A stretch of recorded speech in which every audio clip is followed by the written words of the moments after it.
මේ ශ්‍රී Lankan passport එකෙන් Canada passport එක. දැන් මට කැනඩියන් පාස්පෝර්ට් එක ලැබිලා තියෙන්නේ කැනඩියන් ගවර්න්මන්ට් එකෙන්. හරිම සතුටුයි. සිටිසන්ෂිප් එක ලැබුණා. ඉතින් කැනඩියන් පාස්පෝර්ට් එකක් ලැබුණා.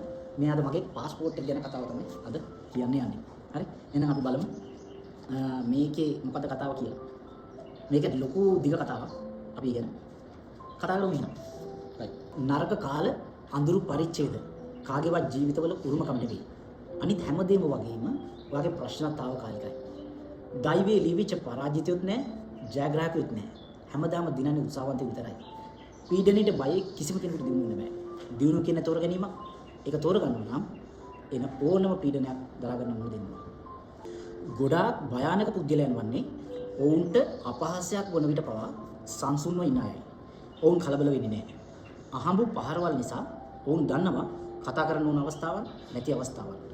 ඔවුන් දන්නව ප්‍රතිචාර දක්වන්න ඕන කාටද නැත්තේ කාටද කියලා. ඔයාව පාලනය කරගත හැකි අවස්ථාවේ සිට ඔයාගේ හැඟීම් පාලනය කරගත් අවස්ථාව සිට තරංගේ පාලනය කරන්නේ ඔයා. අන්න ඒක භයානකයි. ඔවුන් ඔබට අපහාස කරાવી ඔයාගෙන් ප්‍රතිචාරයක් ගන්න. හැම දෙයක්ම කරાવી. ඔවුන් ඔබට දුර්වල ලෙස පෙන්වන්නට. නමුත් ඇත්ත ශක්තිය නම් ප්‍රතිචාරයක් නොදැක්වීමයි. සංසුන්ව සිටීම සහ ඔබ කෙරෙහි පමණක් අවධානය යොමු කිරීමයි. ඒ තමයි ලොකුම තරණය. අනුකම්පාව ලබන්න හැම දුර්වල පුද්ගලයෙකුටම පුළුවන්. ඒ ඊර්ෂ්‍යාව ඔබ මහන්සියෙන් උපයාගත යුතුයි. ඉතින් මගේ මේ කැනඩා එන්න ආපු ගමන මම ඔයාලට මතක් කරොත් ඔයාලට මේ මොටිවේෂන් එකක් විදිහට මේ වීඩියෝ එක ඔයා බලන්න. ඔයාට රට යන්න උමනාවක් තියෙන, රට යන්න උනක් තියෙන, රට ගිහිල්ලා ඉන්න කෙනෙක් නම් කොහොමද ඔයා රට ගියාට වැඩක් නැහැ. එතන ඉස්සරහට යන්න ඕනේ. රට ගිහිල්ලා ගොඩක් අය අසරණ වෙනවා. ගොඩක් අය තමගේ ජීවිතය නැති කරගන්න. ගොඩක් අය ආපසු වෙනකොට කීයක්වත් නැති වෙනවා. ඒ නිසා ගොඩක් අය තමගේ ජීවිත සම්පූර්ණයෙන්ම අනිත් පැත්ත හැරෙනවා. ඉතින් එහෙනම් ඔයා යන්නේ කොහෙද? මොනවද කරන්නේ? මොනවද ඔයාගේ ටාගට්ස් කියනවා ටාගට් කරගෙන යන්නේ. මම ලංකාවේ ඉන්න කාලේ මම කොහේ හරි රටකට යන්න තමයි මම මූලිකවම සැලසුම් කරේ. මම ලංකාවේ නර්ස් කෙනෙක් විදිහට වැඩ කරේ. මම හිතුවා මම කවුද? මම මොනවද කරන්න කියලා. ලංකාවේ ඉන්න කාලේ මට ලැබිච්ච දේවල් එක්ක ඇත්තටම සෑහීමකටපත් වෙන්න පුළුවන් කමක් තිබුණේ නැහැ. ගොඩක් ආයතන වලින් මම ඉන්ටර්විව් 25කට 30කට විතර ගිහිල්ලා තියෙනවා. මම හියුමන් රිසෝස් මැනේජ්මන්ට් කරලා තියෙනවා. ඒ හරහා මම HR ඩිපාර්ට්මන්ට් එකක වැඩ කරන්න ගිහිල්ලා ඇප්ලයි කරලා තියෙනවා. ඉන්ටර්විව්ස් ගන්නවට ගිහිල්ලා එක ඉන්ටර්විව් එකකින්වත් මාව සිලෙක්ට් කරගෙන තිබුණේ නැහැ. කොහොම හරි මම නර්සින් කරලා ඉවරලා මම ඒත් බැලුවා කොහේ හරි පිටරටක මේක මේ ඩිමාන්ඩ් එකක් තියෙන රස්සාවක් නිසා පිටරට කොහොම හරි යන්න ඕන නිසා ඒ උන්නති පිට නිසා ඉන්දියාවට හරි මම යනවා කියන එක අදහස් කරගෙන තමයි හිටියේ. කොහොම හරි මට වීසා ගන්න ක්‍රමයක් තිබුණේ නැහැ. ඒ නිසා මම විසිට් වීසා විදියට ඇමරිකාවට ඇප්ලයි කරා. ඇමරිකාවට ඇප්ලයි කරාට පස්සේ මගේ ට්‍රැවල් හිස්ටරි එකක් නැතුව ට්‍රැවල් හිස්ටරි නැති නිසා සහ මැරි කරලා නැති නිසා මාව ප්‍රතික්ෂේප කරා. මගේ වීසා ලබා දුන්නේ නැහැ. ඉන්ටර්විව් එක සඳහා මම රුපියල් 25000ක් විතර වියදම් කරා. ඒ කිසිවක් වැඩක් වුණේ නැහැ. නැවත මට එය ගැනීමේ හැකියාවක් තිබුණේ නැහැ. නැවත මම ඇප්ලයි කරා ඇමරිකාවට යන්න දෙවන වතාවට අවුරුද්දක විතර පස්සේ විවාහ වෙලා. ඒ විවාහයේ තිබුණා මට කිව්වා මගේ ට්‍රැවල් එක්ස්පීරියන්ස් නැති නිසා මට අවස්ථාවක් දෙන්න බෑ කියලා. ඒ අවස්ථාවත් මම ගැහැරුවා. කෙසේ වුණ දැන් මම ඇවිල්ලා ඉන්නේ ඇමරිකාවට කාර් එකකින් පැය 4ක් වෙලාවක් ඇතුළත යන්න පුළුවන් කැනඩාව රටට තමයි ඇවිල්ලා තියෙන්නේ. ඉතින් මම එදා හිතාගත්තු දේ කොහොම හරි මම කරනවා කියලා හිතාගත්තු දේ කොහොම හරි ශ්‍රී ලංකා රජය සහ ඊශ්‍රායල් රජය අතර දියුසුමක් ඇති වුණා සේවකයන් ගන්න පළවෙනි වතාවට 2017. ඒ පළවෙනි වතාවට ඇප්ලයි කරපු පත්තරේ දැකලා මම ඇප්ලයි කරා පුළුවන්ද කියලා බලන්න අවස්ථාවක් ලැබෙයිද කියලා බලන්න. හොඳ වෙලාවට මට අපිට ඒ කාලේ මේ වගේ YouTube වීඩියෝස් තිබුණේ නැහැ කියලා දෙන කවුරුත් හිටියේ නැහැ. ඒ නිසා අපිට සිද්ධ වුණා මට සම්පූර්ණ පැකේජ් එක දාන්න ඕනේ තැපෑලෙන්. තැපෑලෙන් දාන එක ෂුවර් නැහැ කවදා හරි එතනට යයිද නැද්ද කියන එක ගැන. ඒ නිසා කොහොම හරි මම බලාගෙන ඉන්නකොට මට දුරකථන ඇමතුමක් ආවා මගේ ෆයිල් එකත් සිලෙක්ට් වෙලා කියලා.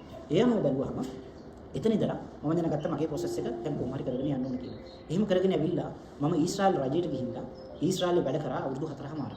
මම අවුරුදු 4මාරක් ඊශ්‍රායලේ වැඩ කරලා මම ඊට පස්සේ ඒ වැඩ කරගෙන ඉන්න අතරතුරේ මම කල්පනා කරා ඊශ්‍රායලේ හැමදාම ඉන්න බෑ. මම බලාපොරොත්තු වෙන්නේ ඇමරිකාවට හරි කැනඩාවට හරි වගේ රටකට යන්න.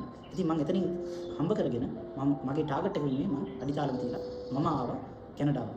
මම කැනඩාවට ඇවිල්ලා කොහොම හරි මම වීසා එක ඇප්ලයි කරගෙන ඇට්ලාන්ටික් ඉමිග්‍රේෂන් පයිලට් ප්‍රෝග්‍රෑම් එක හරහා ප්‍රථම වතාවට ඒ ප්‍රෝග්‍රෑම් එක ඉවර වෙන්නේ මාසයකට පෙර මම කැනඩාවට වීසා අරගෙන ආවා. ඉතින් මට එම්ප්ලොයි කෙනෙක් හම්බුණා. අපි කණ්ඩායමක් විදිහට ආවා. එතන ඉඳලා මගේ ඊට පසුව මාස 6ක් ඇතුළත මම මගේ PR එක ගත්තා. මගේ PR එක අරගෙන ඊට පසුව අනිවාර්යයෙන්ම කැනඩාවේ ඔයා දවස් 1095ක්වත් ඉන්න ඕනේ නැවතිලා ඔයාගේ සිටිසන් එක ගන්න. ඉතින් මම 1095ක් කම්ප්ලීට් කරලා එක දිගටම ඉඳලා කම්ප්ලීට් කරලා මම සිටිසන්ෂිප් එකට ඇප්ලයි කරා. ඉතින් මට සිටිසන්ෂිප් එකට ඇප්ලයි කරලා ඒ අවස්ථාව ලැබුණාම මම ඒක දිගටම ෆලෝ කරලා ඒවල මාස 6ක් වගේ ඇතුළත මගේ සිටිසන්ෂිප් එකේ ප්‍රොසෙස් එක ඉවර කරලා මම සිටිසන්ෂිප් එක ගත්තා. ඒ අරගෙන මාසයක් වගේ ඇතුළත මට මෙන්න මේ කැනේඩියන් පාස්පෝර්ට් එකට කැනඩාවේ පුරවැසියෙක් විදිහට ඇප්ලයි කරන අවස්ථාව ලැබුණා. අවාසනාවන්තම සිද්ධිය තමයි මට කැනේඩියන් පුරවැසිභාවය ලැබෙනවත් එක්කම මගේ ශ්‍රී ලාංකික පුරවැසිභාවය අහිමි වුණා.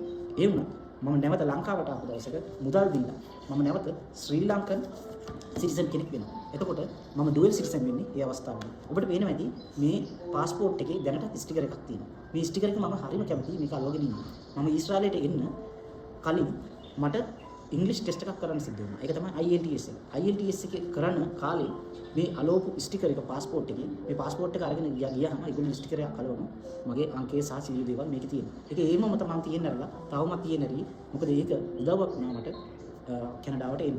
ඉතින් ඔයා IELTS කරලා US එක අරගෙන ඔයාගේ වාසනාව උඩගාලා බලන්න පුළුවන්. ඔයාගේ හැකියාවත් හැබැයි තියෙන්නේ. ඒ අනුව හරියට වැඩ ටික කරගොත් මම කිසිම රටකට යන්න බැරුව ඉන්දියාවටවත් යන්න බැරුව ඇමරිකාවට යන්න ගිහලා දෙසරයක්ම වීසා පෙරලලා කවදාවත් මගේ තරඟය එක හැරියේ නැහැ. අද වෙනකොට මට පුළුවන් මගේ එදා බලාපොරොත්තු තිබුණේ ඇමරිකාවට යන්න.